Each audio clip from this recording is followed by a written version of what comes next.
All right, so I'm going to do an introduction and we're going to go from there. Those of you in the chat, if you have any comments or anything like that, or if you're watching this on replay, go ahead and put a comment on the video and we'll try to work those in if they're coming in live. Hi, folks, Steven here. I'm on the phone with Anne from Pikapi Podcast. And seeing as how we've run out of Pokemon movies, we decided the next thing we wanted to tackle, going back to sort of the beginning of the franchise, are the side games. The main games do get a lot of discussion, but we felt the side games were a little underappreciated musically, and we kind of wanted to cover them for that reason. So our first discussion here is going to be a talk about the music in Pokemon Pinball for the Game Boy Color.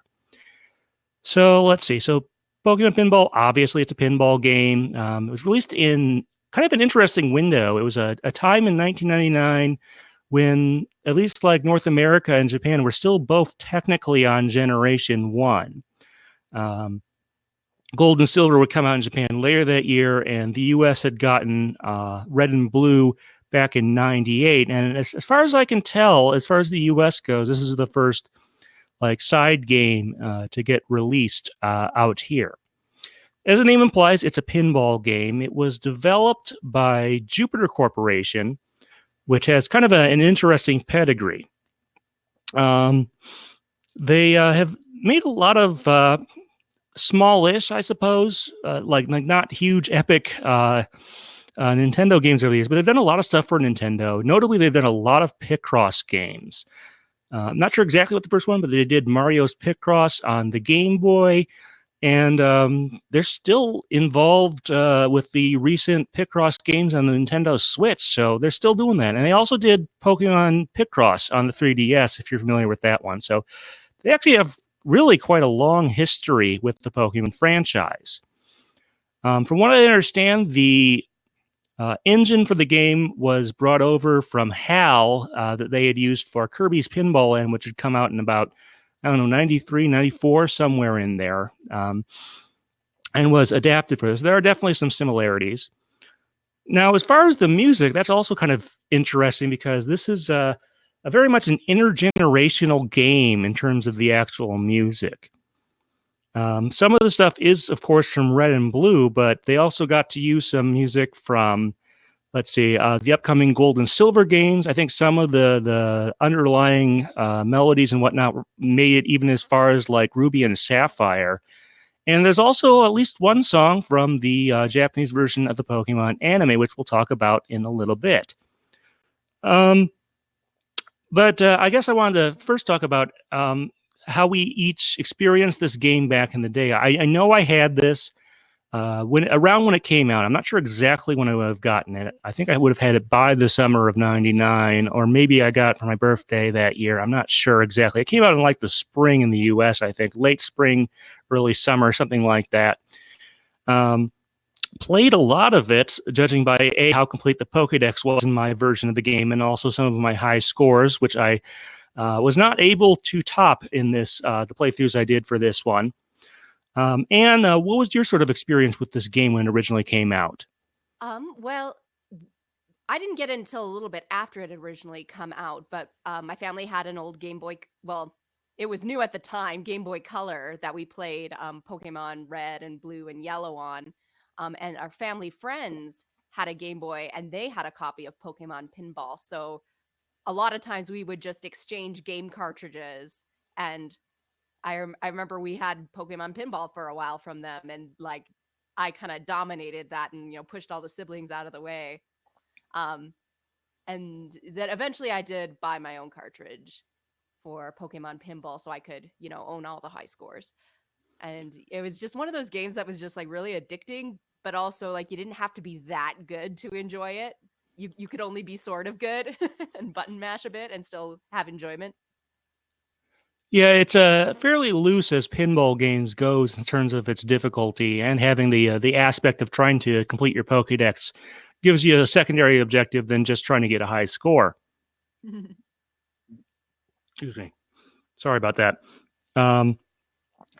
By the way, if you're looking up a cartridge of this is one of those unusual Game Boy Color games that has a rumble feature in it, because it was, I guess, mid to late 90s. This was the era of the N64 rumble pack, so I guess they wanted to work that feature into some of their cartridges. Um, let's see. As far as I think I wanted to go. Yeah, I want to go with that next. As far as the music itself and who worked on it, that we don't have a good answer to. There is no end credits in this game. There's no credit sequence whatsoever. And obviously, since the game music comes from various places, the composing credits, I guess, are kind of all over the place. There seems to be some original music, some from Red and Blue, some from Gold and Silver, and even later stuff than that. So I dug around, try to figure out who might have done the music programming for this game. Let's see. One possible name I came up with was Toshiyuki Ueno. I hope I said that kind of close to right there. But one of the reasons his name came up is he's credited on a number of Picross games that Jupiter worked on from this era. And has also worked on some other games, notably Earthbound, which would have put him in the orbit of, say, Hirokazu Tanaka, who we'll be talking about probably later in this one. And also, he has a special thanks credit in, of all things, Pokemon Battle Revolution for the Wii. Not sure where that one comes from, because unfortunately I have not listened to like all the music or all the stuff in there to see if there was anything that somehow he had would somehow relate it back to Pokemon Pinball. But that's one guess that we have there. Yeah, and if you want to look up more on him, you'll find a lot more information under his pen name, Gaesen Ueno. He seems to be credited under that name a lot as well, and also is a writer, I guess, for Nintendo and some other game magazines, or has been in the past. It was a little unclear, but yeah, he's definitely someone who would be in the right orbit to have done this. But I have no hard evidence that he did that. But he seems like a good candidate at the very least. Like I said, though, obviously some of this was composed by other folks, but a lot of it was also rearranged. Let's see. So I think we're going to do, so the way we're going to structure this is I think we're going to structure this that Ann and I are going to sort of ping pong back and forth between our choices. We each chose a couple of different songs. I focused on the blue table and let me say it again. I focused on the red table and focused on the blue table. And then there's also some shared, more general stuff within the game. I did want to briefly mention the title screen theme, which has kind of a round and round quality to it. We'll be mentioning it with one or two of the other things that we bring up here. It's not the most distinct things, but when you hear it, you can definitely tell it's from this game. And before we get into the individual tables, anything about the title screen theme you want to talk about? It's like, I'm not really on it long enough to form much of an opinion. Like, I don't remember loving it, but I also don't remember being annoyed by it. It was just kind of there. I mean, it's catchy and chiptune like all the others, but it doesn't stick out as a special track to me. It's just a cute little motif that loops. Yeah, it serves its purpose. This is definitely not a game. There's no actual like a track sequence on this game either. If you leave it on the title screen, it will just stay there indefinitely. Mm-hmm. But assuming you do actually go into the game, you get a choice of two tables. There's a red table and a blue table. I believe in the Japanese version, the blue table is referred to as the green table for kind of obvious reasons, there being the initial versions that they had. So if we go over to the red table, when you start off a game, you sort of spring the ball in. It chooses a location you're going to start in. And the song that plays on the red table when all of that starts is a variation on the, I believe it's using 3 different cities in there. It's the Viridian City, Pewter City, and Saffron City theme, I believe, is what's in use there. And it's, I'd say it's definitely recognizable as that theme, but they do play around with it a fair bit. It's got, as I think a lot of the music in this one it has a little more of a swing vibe. And it's actually, to be honest, kind of a little bit laid back for a pinball theme. Usually pinball, if it has music, is fairly rapid because the ball moves in a real pinball table more rapidly than it does here in Pokemon Pinball. Any kind of thoughts on the main red table theme, Ann? No, I just agree. Because the blue field, we can talk about that in a sec, it is very similar, and like a lot of songs in this game, it's got that chip tune sound that sounds, hyper fast and like you would think a pinball video game would sound. But when you think about it, it's really the melody is much more of a jazz for the red song and the blue field song as well. It's very, very laid back, as you said. It kind of plays with the timing of the notes just a little bit, and some of the notes themselves, it feels very much like a jazz song, except it's going so fast and it's chip tune and it's got a real, fast beat under it. So it's a very interesting mix. Yeah, I wouldn't call it the fastest thing ever, especially by, say, Mm-hmm. pinball standards, but definitely faster than the original version. I don't know if you played this game on headphones at all, but several of the tracks, including this one in the game, make use of the Game Boy's stereo feature. And in this case, it's the and that swaps between the left and right audio channels on the Game Boy. That was one of the things. There are technically some ways to get stereo out of the NES, but the Game Boy was designed for stereo from the ground up. Well, at least from the headphone jack. Technically speaking, it only has the one speaker in it. But that is kind of an interesting use here as well. I have to Let's go see what. back and listen to some of these tracks now that I know there's a stereo component. Yeah, the original Pokemon games don't make like Red Blue don't use a ton of stereo. Yellow, I think, has like 3 different stereo options. Part of that is there's only about 5 or 6 different channels of audio on the Game Boy. It's maybe slightly better than the NES. But yeah, this game definitely makes use of it in kind of an interesting way there. So let's see. The second one that, well, actually, okay. Well, I'll swap it back over to you. Like I said, we're still trying to kind of figure this one out in part because this is our first real like game discussion. So we're kind of treating this kind of structurally like one of our special episodes. Anyway, so Anne, you had talked a fair bit about the Bluefield theme. Do you want to go more into depth there? Yeah, so the blue field seems to be a beta version of the theme that eventually became Ecruteak City and Cyanwood City. So it's a little different, but and very much like the red field, it's kind of got sort of a experimental jazz type feel to it. Like I said, it plays around with the timing and the notes just a bit. So it kind of gives you that feel while also being much faster than that original melody is. And again, chip tune so that you don't kind of they almost don't seem to reconcile, but they sound very nice together. It's very catchy and bouncy. Yeah, they definitely give a distinct feel from each other. It is kind of interesting that they used city themes for both of those as sort of the baseline because they do go in different directions in other places in the game. Mm. But yeah, I think, like I said, I wouldn't. They occupy tempo wise kind of an interesting. Like they're not the fastest, most energetic thing ever. Like, not sure exactly where I wanted to go with that. They're upbeat, but not as much as some of the other tracks, which are extremely fast. Yeah. Yeah. Speaking of which, sort of the next one I want to talk about is that each table, in addition to having a distinct main theme that plays when you're not doing just moving the ball around the table without anything special going on. So this being a Pokemon pinball game, you're of course allowed to catch and eventually evolve Pokemon. And each table has its own distinct catch and evolution theme. That's something we'll come back to a bit later. They use the same theme within the same table for each of those modes. But for now, I want to go back to the red table.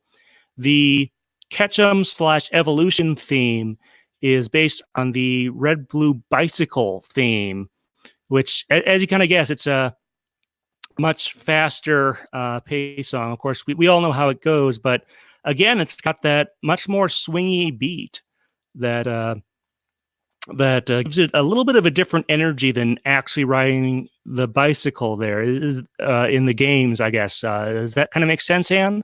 Yeah. And I think that's a really interesting choice because they could have just sped it up, and made it kind of that chiptune game sound, and I think everyone would have accepted it. So I kind of find it interesting that they really played around so much with the rhythm, I guess, of the pieces to give it its own feel and flavor. Yeah, I mean, I guess if you want to compare the actually riding on a bicycle, the vibe you get from both of these versions, it is a little bit different. I think the game version maybe captures the bicycle trail in the games, kind of captures that downhill experience, whereas kind of maybe this one in the game feels more like bicycling through a city. Does that just kind of occurred to me just now as I tried to piece things together? Does that sound about right to you? That could be. You're right, though. It definitely does have a different sense of location when you listen to the music. All right. Well, like I said, we talked about the Ketchum evolution theme for the red table. Let's go back to the blue table. And this is an interesting one on the blue table. They pulled this one from the Japanese version of the anime, isn't that right? What is the blue table Ketchum evolution theme? It is Mizase Pokemon Master, aim to be a Pokemon Master, the opening theme for the anime in Japan. And yeah, I love that song. And it's so funny though, because it was going so fast and they have made a lot of just small little changes to the rhythm and some of the notes that at first I didn't recognize parts of it. I think when we were discussing before we recorded, like I actually thought it was two separate songs. Yeah, they don't use the intro portion of that theme is definitely not a one-to-one translation of how the song, that one, how that one intros in there. They didn't really try to do it. But once you get to the actual like verse portion, the chip tune and the original version more or less line up.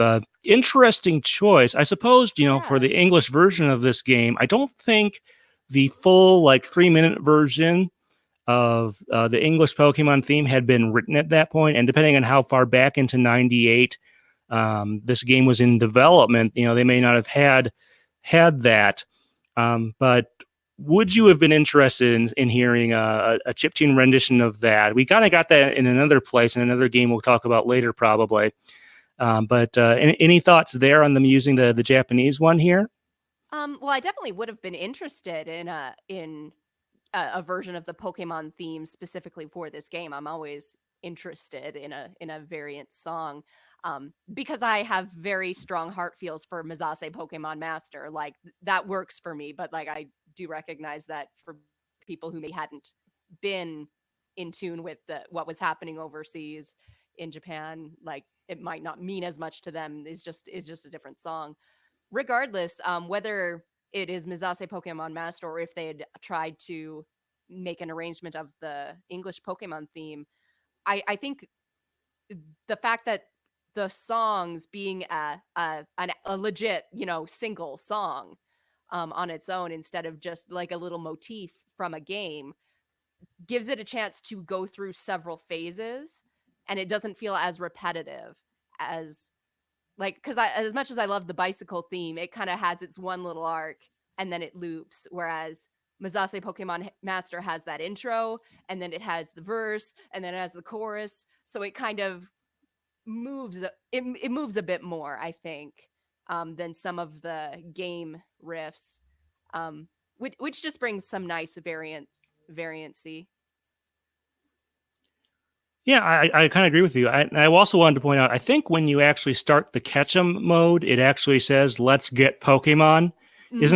Isn't that kind of analogous to what it says in the lyrics, like in the when Rika Matsumoto says whatever the opening, Pokemon, get to that one. Yeah, that's the translation. So yeah, it's kind of an extra little note in the Japanese version when it starts and then the song starts just like it would in the anime. Yeah, even though I prefer the English opening theme song over the Japanese one, Aim to Be a Pokemon Master, is hardly a bad song. I really do enjoy listening to it as well. And it's interesting to have it in this game. Although I've mentioned in previous discussions or whenever I brought this game up with folks that you may notice that Pokemon Pinball is conspicuously absent from the 3DS Virtual Console. The follow up Ruby and Sapphire is available on the Wii U Virtual Console, and I kind of hoped we'd get on it as like a Game Boy Advance ambassador game, since I didn't think we would had any chance of getting like the main series Game Boy Advance games back in like 2011 when the 3DS had that rough period, and they put out those extra games for early adopters. But this game, the original Pokemon Pinball, not on 3DS Virtual Console. I don't think it's even on the Japanese eShop, although I did not double check my Japanese 3DS. There are some games that are exclusive to like the Japanese eShop and whatnot. Oh, really? But when in doubt, I guess my saying goes, when in doubt, you kind of gotta, if something isn't getting re-released or reissued or something, you might want to blame music. And if there's any song in this game that might be an issue, assuming there's not some, I mean, they've put like the Rumble Pack, I do not think is an issue. They've put plenty of Rumble compatible like N64 games on the original Wii Virtual Console that just didn't support Rumble, including, the big one, Star Fox 64. So I don't think that's the reason, unless there's some big problem with it.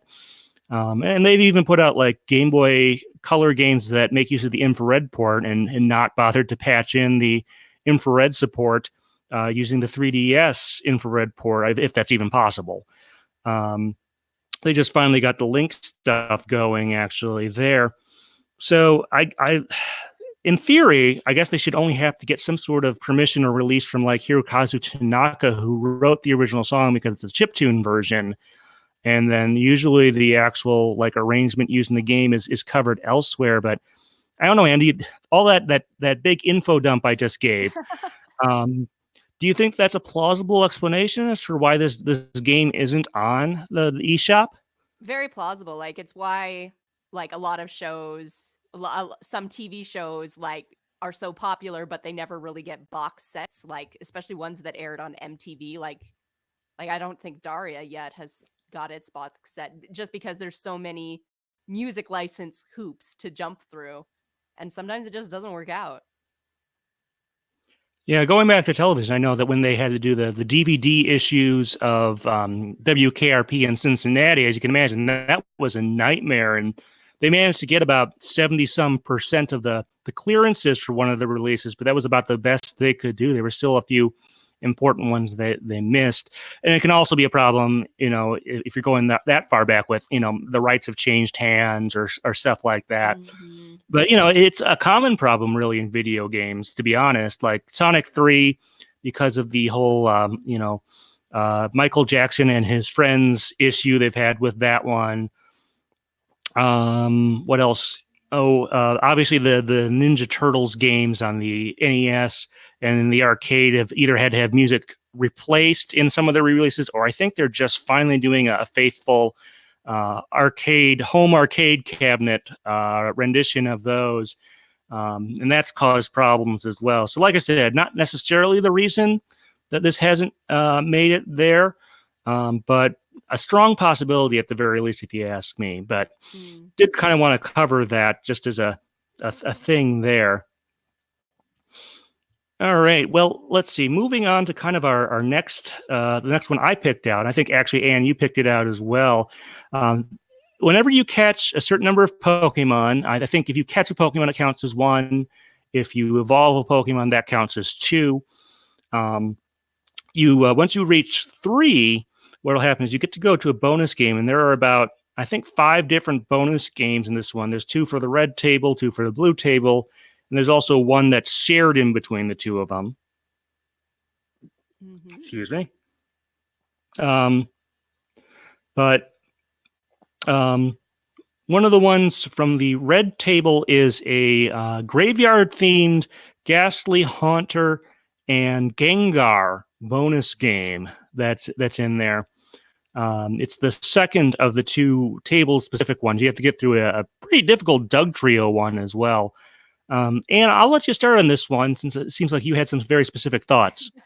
Well, I'm still not hit this level.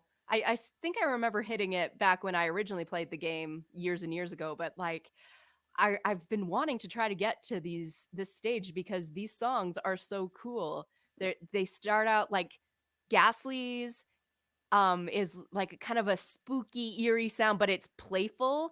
And then Haunters is like straight up like aggressively chilling. I think it's the best. And then Gengar kind of has a more intense mix of the two, I think. Like it's just this progression of like spooky, weird, uh, heavy, not bass, I guess, but like a lot of eerie sounding music, and it feels heavy and just very strange. I love it. It's not like the rest of the game. It's very specifically a ghost theme track. Yeah, Do you like and then it? the Gengar one is just that's okay, sorry. Yeah, the way this one is structured is you have a graveyard and you have to hit the ball around to get rid of a couple Ghastly, a couple waves of those, and a couple waves of Haunter, and then Gengar comes out, and it kind of interestingly every time it steps, it sort of shakes the table a little bit, and your ball actually sort of interrupts its motion a little bit and moves around in a little bit of an somewhat predictable but not anything you did type of way is the best way. And then your goal is to hit Gengar enough times to sort of make it go away, and then you win the bonus stage. I actually wanted to compare to a game that was it's in an interesting state. So the first two phases particularly remind me of some of the dungeon music in Legend of Zelda: Link's Awakening, which I'm sure a lot of you are aware is we're recording this in August of 2019, and in September, a brand new remake of that comes out on the Switch. However, that's not the first time this game was remade. It was actually remade as a at or near the launch of the Game Boy Color back in 1998. So what I'm kind of suggesting here, and it may or may not be the case, I think that the music for this bonus stage is original to this game and not something that was brought in from somewhere else. I could be wrong on that one. Um, but what I think might have been happening is since the Link's Awakening was released the year prior, in its color form, the DX version, that maybe that had some influence when whoever was working on the game, if it was that guy we talked about earlier, um, was was working on the music for this stage. That may have well been an influence. And I don't suppose. Do you have any experience with Link's Awakening? Not a ton of it, but like yeah, like it does sound a lot of some of those Zelda themes, those similar, like especially the spookier ones. So, like I'm trying to file back in my memory to Link's Awakening because it's not a game I've played in a long time. But yeah, no, I think I understand the similarities you're talking about. But definitely I agree that like sometimes composers when they work on a lot of things like John Williams, for example, like some of their themes will start to sound a little have little motifs in them that sound like they might be a bit influenced by each other. So if he was working on all those games, it's not that surprising that maybe one influenced the other. Yeah, if there is some influence, I'm suspecting that whoever worked on the music for this game was probably playing some Link's Awakening because of the re-release back in 1998, which would have been, released like 6 to 8 months before this game came out. So it seems like a pretty likely circumstance there. So I guess this is another thing to watch out for when that remake comes out next month. But any other thoughts on this particular bonus game? Do you think this is the most interesting tune used in the bonus games in this game? No. Well, to me it is because that's why I picked it. But I believe you had a different bonus game you wanted to talk about that is also very unique and intense. Well, I mean, there's four other bonus games. I don't know that this is the one that really struck me most, in part because there are three songs, although the first two are relatively similar. But there's more playful ones for like there's a Meowth mini game where you have to hit a charm off its head and then collect the charm and get a certain number to excuse me, get a certain number to complete the bonus game. There's a pretty tough Diglett Doug Trio one where you can lose pretty easily right away. That one's pretty tough. And then there's a seal one. I've seen video of it. Basically, the seals will pop up every so often, and you just have to knock them in and then get a certain number of hits to do that. And then once you complete the first 2 bonus games for each table, the next bonus game you get to go to is a Mewtwo one. And you can actually score a lot of points there, but basically it's got this barrier around it that you have to clear out and then eventually hit it a few more times after you've done that to win that. And you can earn a lot of points in that one.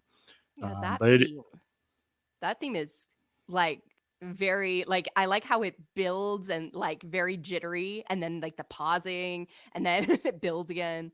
Yeah, very, very much a chaotic theme in there in a different way than, say, the graveyard ones are. Yeah. Okay, well, if you do manage to do well and you don't have insanely high scores built up from previous playthroughs like I do, not to brag too much, I'm sure there's folks who are better at this than me. There's a high score table for each of the 2 tables in this game, and they're basically like 3 different variants of that. There's one for just viewing the high score table. There's one for entering your name. And then there's a third one if you happen to get the high score on that table and are entering your name there. I really like pretty much all of them.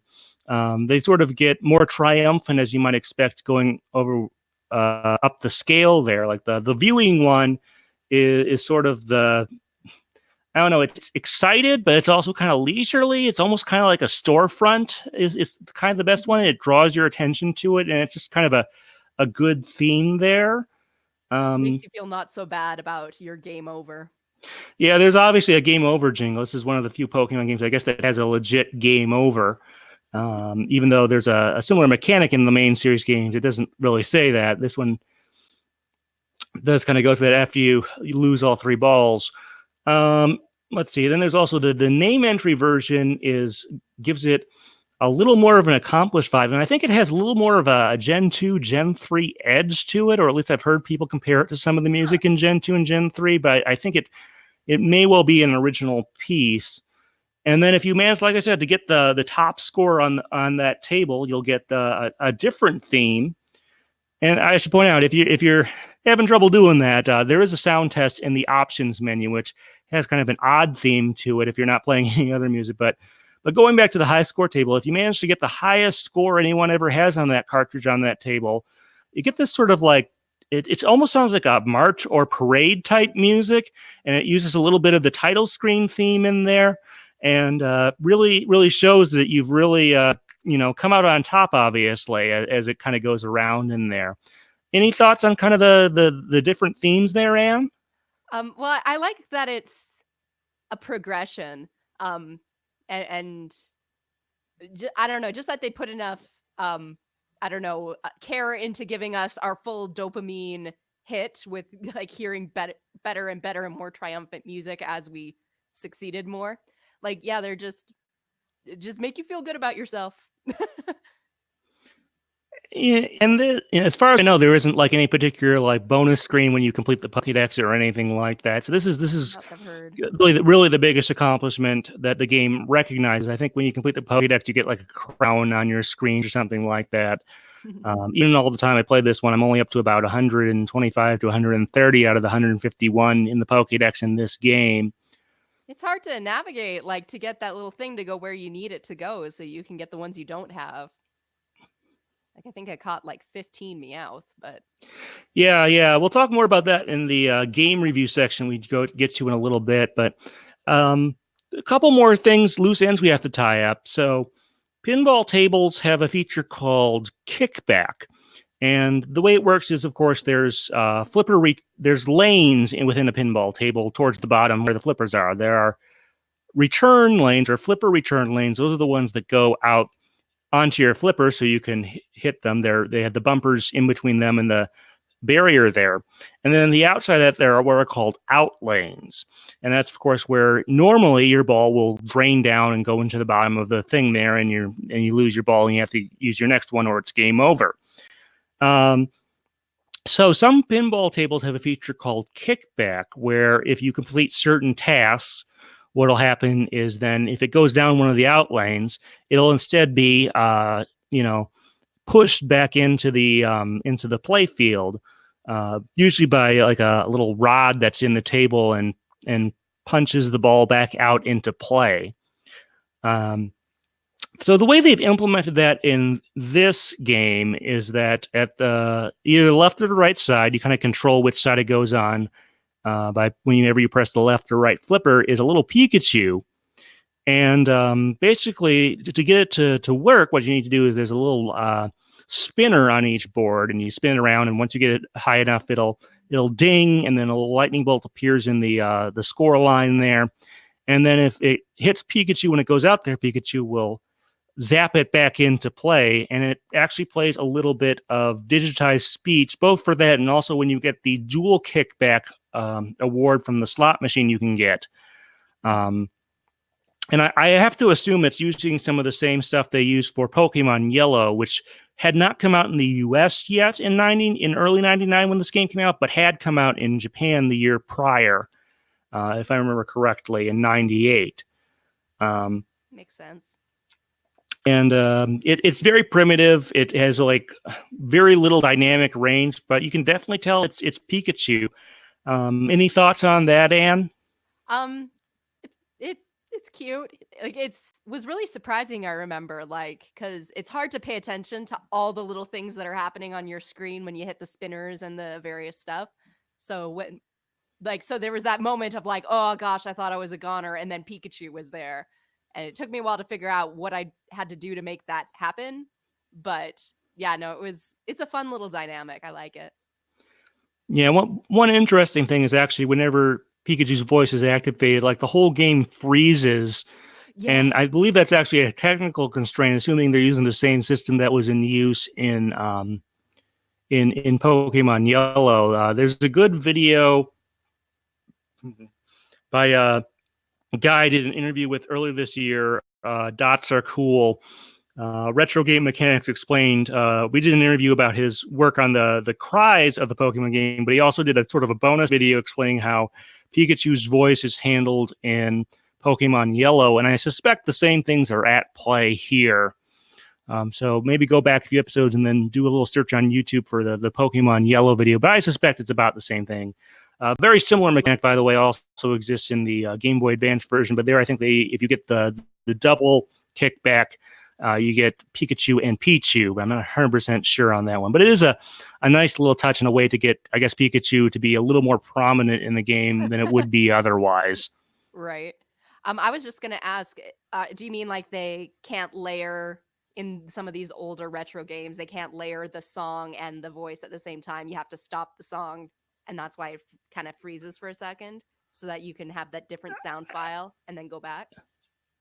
Yeah, they have to do some pretty low-level stuff. Like I said, the Retro Game Mechanics Explained video will it explains how the voice synthesis. It's not the only game to use digital samples on the on the Game Boy, I'm pretty sure, but it's one of the few there. As time went on, obviously with hardware, there's more dedicated stuff. Also, of course, digitized stuff can take up a lot of space on the cartridge. So. But that I'm pretty sure the implementation is pretty much the same between the two of them.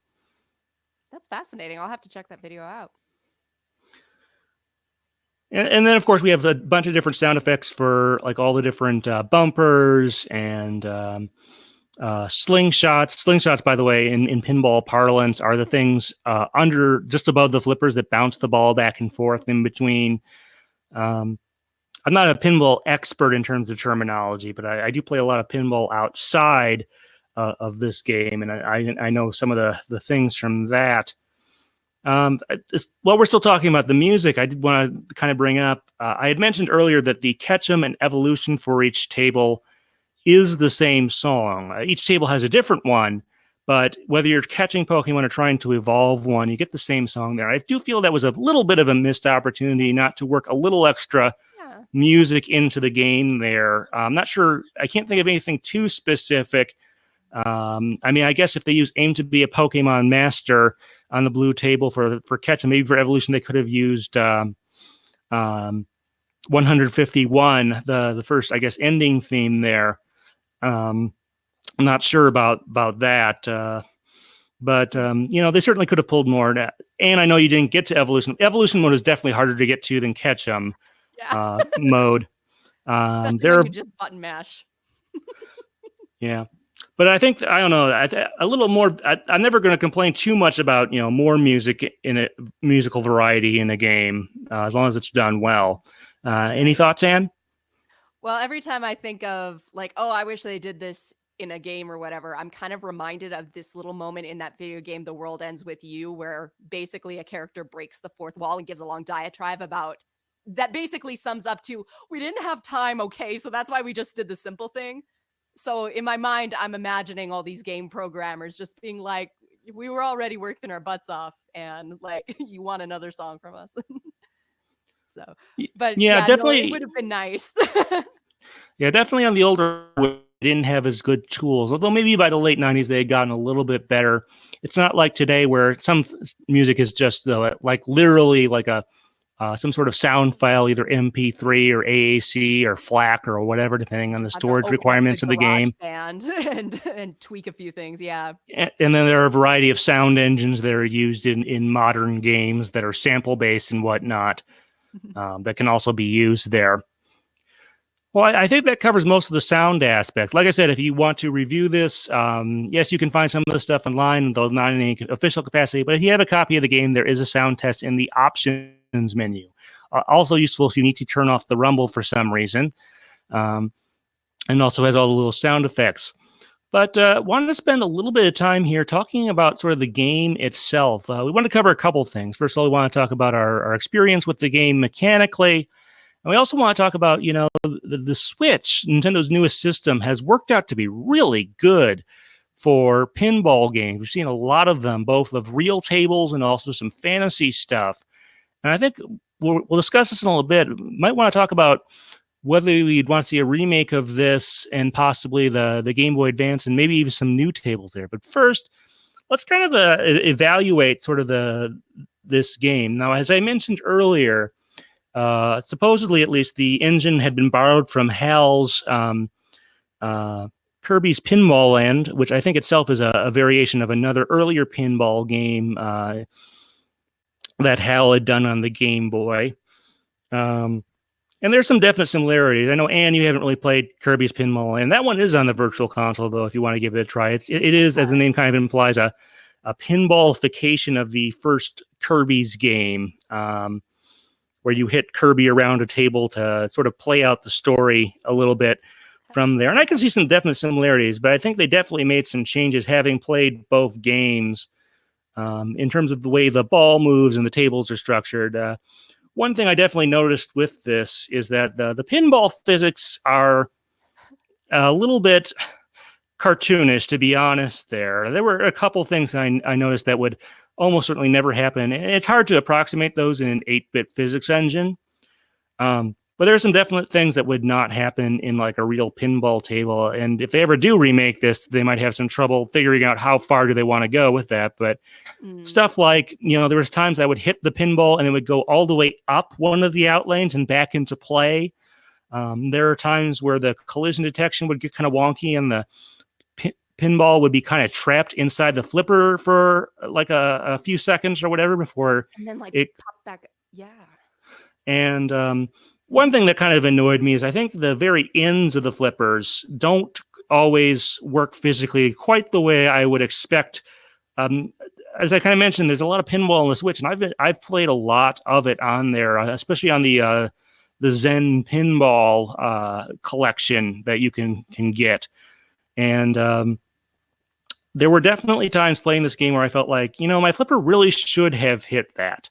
Like the edge of the flipper should have imparted more force onto the ball than it actually did there. And like I said, you don't necessarily want to totally replicate it, but I feel like it could be better. I still really like the game and enjoy it a lot. But I think I maybe prefer, not that you can't take certain liberties, but more, I guess you could say, realistic pinball physics is what I'm used to. And if you play the Game Boy Advance follow-up to this game, that definitely has, it's still kind of cartoonish. The ball still moves slower than it would on a real pinball table. Unless you turn up the speed, there's a speed option on that one. but it definitely feels more like legitimate pinball physics. Any thoughts, Anne? Well, I have the same problem in that it's sometimes difficult to control. Like it's harder to control your pressure versus what the game actually does with the button pressing. But yeah, no, I always wanted it to go a bit slower because I was trying to control it a bit more and get some certain outcomes and hit certain things. And I, I have terrible aim, or like it's hard to give it just a light tap instead of sending it ricocheting, all the way up around the board. So yeah, I can definitely see that in a modern adaptation of the game, it would be really nice if they could kind of go in and use some of their magic technology skills to kind of give you a little bit more control over it and a little bit more speed power, or be able to take that away when necessary. But I mean, I'm also not good at pinball, so I don't claim to be a a pinball wizard or anything like that, but I have played a fair bit of it on primarily on the Zen thing there, that you can get like on the Switch and a couple other systems. Um, I kind of want to also, what was I about to say about it does also have sort of the standard pinball features of being able to tilt the machine either left, yeah. right, or up. And unlike a real pinball table, where if you do that too much, it will, basically kill your ball and make it drain. This one does not have any such check on it. And I know there's ways you can sort of do that to keep your ball from draining, and move between like lanes at the top of the table, where if you turn all the lights one color, your ball will upgrade from like a Pokeball to a Great Ball, Ultra Ball, Master Ball, and so on and so forth, which gives you more points when you hit things on the field. How did you feel about the use of different locations from the games? As you may recall, when you start up a new game, you'll randomly choose one of a certain number of destinations, and then throughout the game, if you achieve certain objectives, you can move from place to place. And to get to some of the places with some of the really rare Pokemon, like the legendary Pokemon, you got to move at least a couple times. What did you think of that mechanic? Well, like, I don't know what my problem is, but I started every single time from Viridian City. So, like, I'm not sure if that shuffle actually works. I did manage to like achieve some new locations, like I got to Mount Moon and such. But like, yeah, no, I started every single game in Viridian City. I cannot remember starting a game in a different location. Maybe I once started in a woods, but like no, I think it was Viridian City every single time. Well, I believe it depends when you press A to sort of hit the ball into the Oh, field there. It might also, if you leave it long enough, it'll eventually it might choose one take over, automatically. But yeah. Okay. yeah, I think that locations, I forget if they're the same between both tables. The Pokemon you can get are certainly different based on the Mhm. version exclusives, if I remember correctly, on there. Yeah, And most that's the main thing that definitely. determines it. Also, if when you go into catch 'em mode, you need to have either like 2 or 3 arrows lit on one of the lines there that you do by shooting the ball around in, I believe, a counterclockwise direction on each table. And if you get the 3, you have a better shot of getting a rare Pokemon or something like that. Mhm. Um, but yeah, the location also determines some of that stuff, which Pokemon you can get and where. I think Vermilion City is a little bit odd in that there's like a streets and there's a harbor section or something like that that has Oh, so more you get the water water. Pokemon or something like Mhm. that. So yeah, that's an interesting mechanic. I do wish it was a little easier sometimes to move from place to place, because, like I said, to get to places like I think the Pokemon League and some of the more exotic places that have legendary Pokemon, you got to move at least a couple times throughout the game. And Um, it is hard to control where your ball goes to make sure all the right things get hit or lit up. yeah, I mean that can be a frustrating thing. I did find myself getting better the more I played it. Mm-mm. Let's see. I think the other thing we should talk about, I guess, then is, would you want to see this game remade in, say, a modern fashion with 3D graphics and stuff like that? I think the best candidate for that would be the folks over at Zen Studios, who do they do the main Zen pinball thing, but they also do some specialty ones. Like they have a Star Wars one coming out relatively soon, in their pinball series that has some existing Star Wars tables they've created before, and I think also some new ones. Um, would you want a company like that to have a go at modernizing this as well as probably also the Ruby and Sapphire one?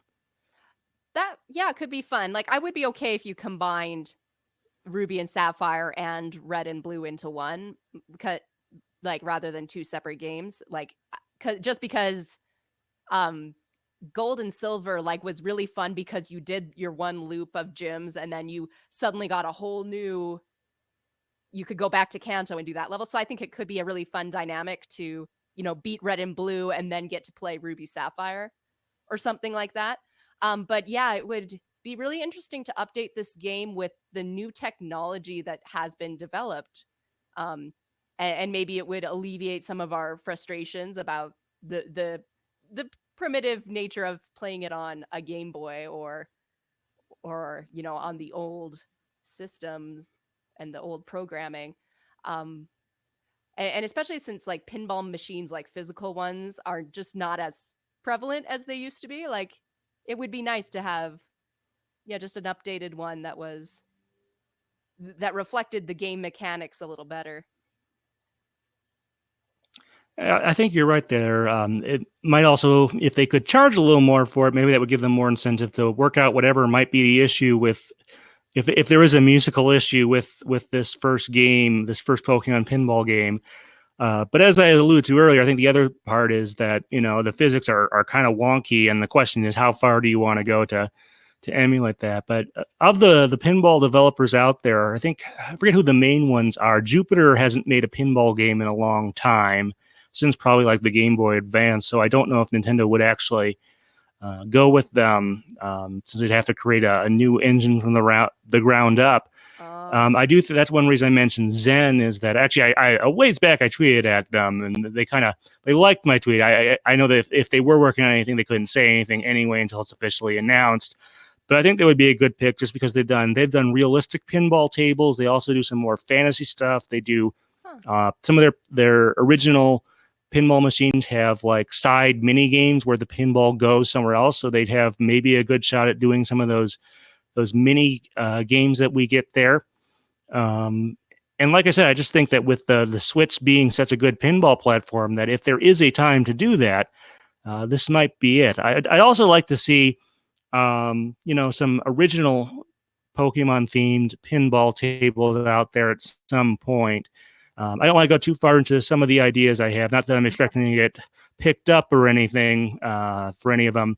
But there is one Pokemon movie with pinball-shaped MacGuffins that I think would make a good choice. But all right, well, I think that about covers our thoughts on Pokemon Pinball, both the music and the game itself. I think we got a pretty good discussion out of this. So it's going to take. So our next thing I'm doing, we're going to stick to the Gen 1 side games for a while. We have a number of them to work through. We're going to go roughly in order of release, I suppose. The next one we have picked out is Pokemon Snap for the Nintendo 60 later in '99. And I think that'll be an interesting one. Of course, this is one that was done by, we mentioned HAL earlier. And I guess as they were lending out the Pokemon, the Kirby's Pinball engine, they were busy working on actually a number of N64 Pokemon games.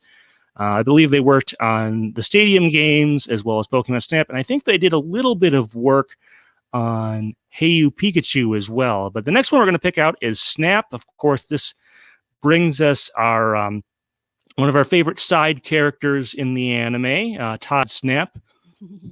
Excuse me. And it definitely has some interesting music, although it's not as action-packed as some other ones. I do want to say this is a little bit tentative. Anne is looking to see if she can track down a working N64. You do technically have options to get that on, say, the Wii U or supposedly the original Wii Virtual Console, but that shop has since closed, so that's kind of a problem. Yeah, I don't think it'll be too difficult. We'll make it happen. I'll play through it again, although I have very, very fond memories of playing through that game. Yeah, this is working out to be a little different than our movie discussion since this is a little more active. But yeah, Pokemon Snap, that'll be our next one. And until then, Anne, thank you very much for being on. Thank you. This has been Stephen Reich. All right, folks, thanks. Okay, and then before we cut the stream off, I want to go over a few more things. Doesn't look like we got any comments, kind of unfortunately, but if you do put those in, we will try to work those into a future discussion. I just want to cover a few things with my channel actually while I'm here. One, let's see. Oh, the vinyl copy of the soundtrack to Detective Pikachu, the score album, finally shipped a couple days ago. So hopefully I will be getting it sometime this week and hopefully have that up over Labor Day weekend, next weekend. So keep an eye out for that. I am planning on doing another Why It Works episode. Probably on the Extra Mile, the Laura Pausini song that was originally written for the Olympics in 2000 and wound up being associated with Pokemon for whatever reason. And then speaking of the Pikachu, of course, let's see, not last weekend because that was Worlds, but the weekend before, just before the home video release, I did get out our episode on that. Let's see. And I think the next one you're going to get out on your Patreon eventually is the, must be the Diancie movie. And oh yeah, no, Diancie came before Hoopa. Yeah. Yep, and then the Hoopa one. But yeah, next month, Pokemon Snap. I own the copy of this game, but I've never really played it. Oh. But I know a lot about it, and I'm familiar with the soundtrack from that soundtrack CD that came out in Germany that we talked about a ways back. So that's going to be really interesting. Other than that, not seeing much else. So thank you very much, folks, for tuning in. Bye, guys.